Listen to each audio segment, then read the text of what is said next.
Hello everybody. I just wanted to make this video today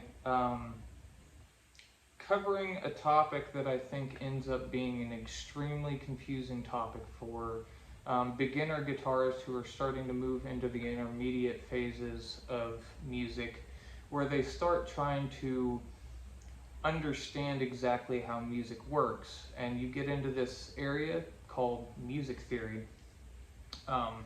Everybody has kind of like different approaches on how they play guitar, how they learn the instrument. Mine would be considered a little bit more on the unconventional side, I think, because I'm more of a shapes player. And there are a lot of guitarists out there who are shape players, and then they end up learning theory later on, which is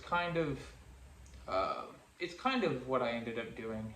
So oftentimes when I get on like guitar groups and communities online, I see people who are asking a question like, how do modes work? How does any of this work? It all seems so confusing, and it seems like a complete dead end for people. And I'll read through the comments and I'll see people explaining correctly how music theory works and how modes work.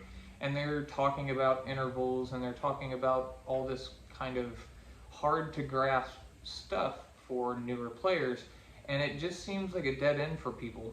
Out of my own experience, I had an aha moment, like that big moment where I just kind of realized like, oh, this is way more simple than what I thought it was going to be. And I can't remember the name of the book, but it was some sort of like 80s shred book that I had. It's like Speed Technique or something. And right in the beginning of it, it starts talking about scales, right? And it starts talking about modes and all that, but it does it in such a way that it kind of gave me that aha moment of like, oh wow, this is not as complicated as I thought it was going to be. And I just want to kind of go over my understanding of the instrument and how I approach modal theory. It's not hard.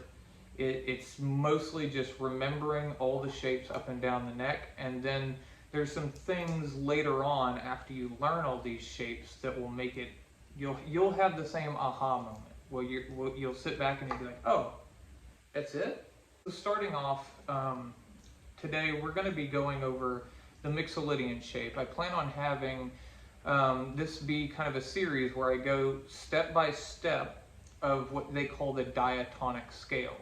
The diatonic scale is the scale that covers the entire fretboard no matter what key you're in, and it's made up of particular modes of that scale called the diatonic scale. The pentatonic, penta meaning 5, is just 5 notes selected out of the diatonic scale. So today we're going to be starting off in A, and I'm going to teach you, technically it's going to be a G Mixolydian scale, but we're starting off in A. So real quickly, I'll go ahead and play this Mixolydian scale that I'm talking about.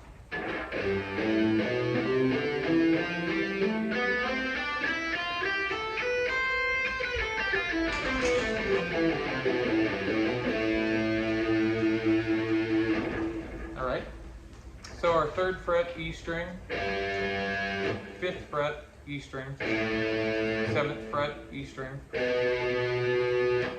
and then we just take that same shape and we move it to the next string, your A string. So 3, 5, 7, next string, D string, same exact shape. So we have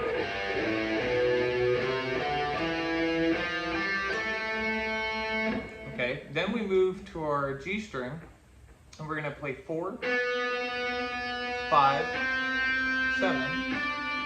So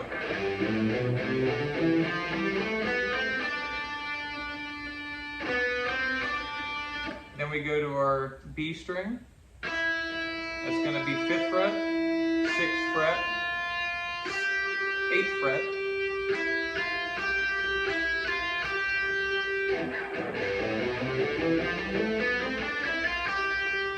And then we go to our high E string, 5th fret, 7th fret, 8th fret.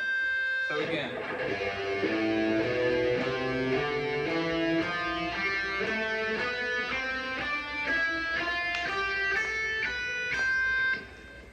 that's our Mixolydian shape.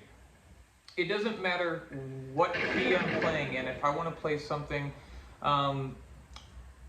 with the Mixolydian shape, I move that around, and all of those shapes across the board that I will show you are going to move along with it. So all we're doing is moving that shape, right? So again, Mixolydian. Now what's amazing about that, like I said, if I wanted to play an A Mixolydian. Now I'm going to go ahead and show you a second shape.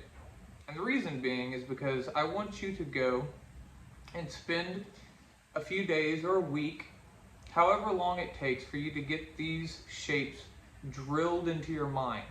Play them over and over and over and over and over again, okay?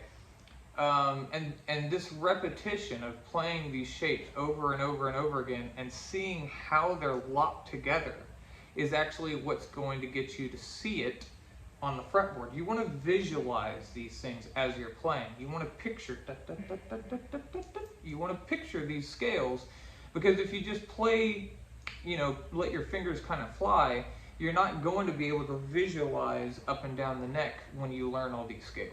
So now that I've shown you the Mixolydian shape, again, remember,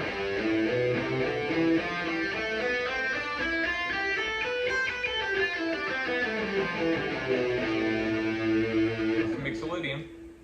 Now I'm going to show you the Aeolian shape. Mixolydian, picture it right there in your mind.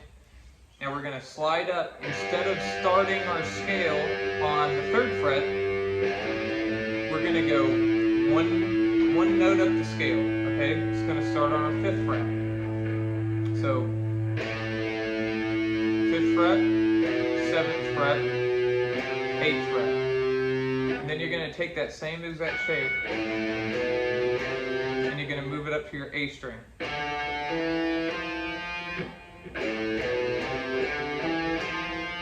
Then we're going to go to our next string, D string, and we're going to play that wide stretched one. So it's going to be 5, 7, 9, 5, 7, 9.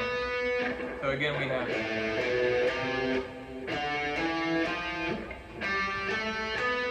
now we're going to go take that same shape that we just did and move it up to our G string.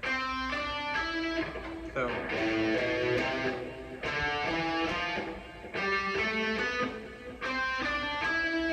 and we're going to go to our B string and we're going to play this shape right here. So it's that same shape, that same wide stretch shape, but we're just going to slide our finger up 1 fret into the next string and we're going to play on the 6th string. 8, 6, 8, 10. Then we're going to take our index and put it on our 7th fret, then our 8th, and then our 10th. So we have, that's your Aeolian shape. So again, we have Mixolydian,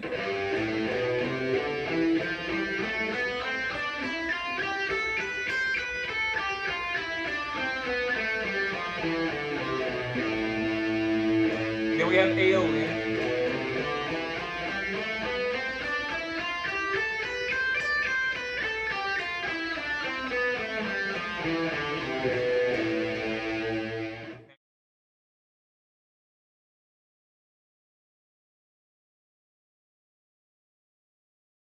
you notice both of those sounded like they were from the same scale, they sounded like they were in key.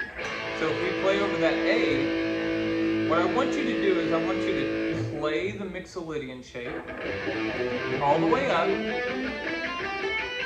and then slide your pinky up to that 10 and then go back down the Aeolian.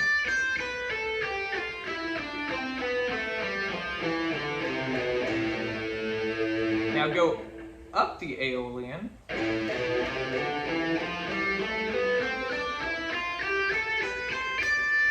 slide your pinky down to that 8th fret and start going down the mixolydian. Remember, picture it in your mind.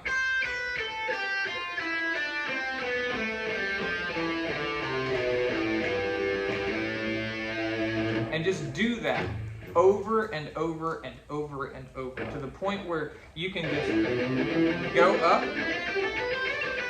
and then go down.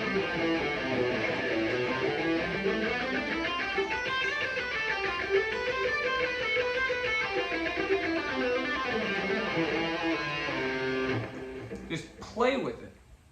Go up, go down, go up, go down. Play with it, go back and forth. Maybe do like a...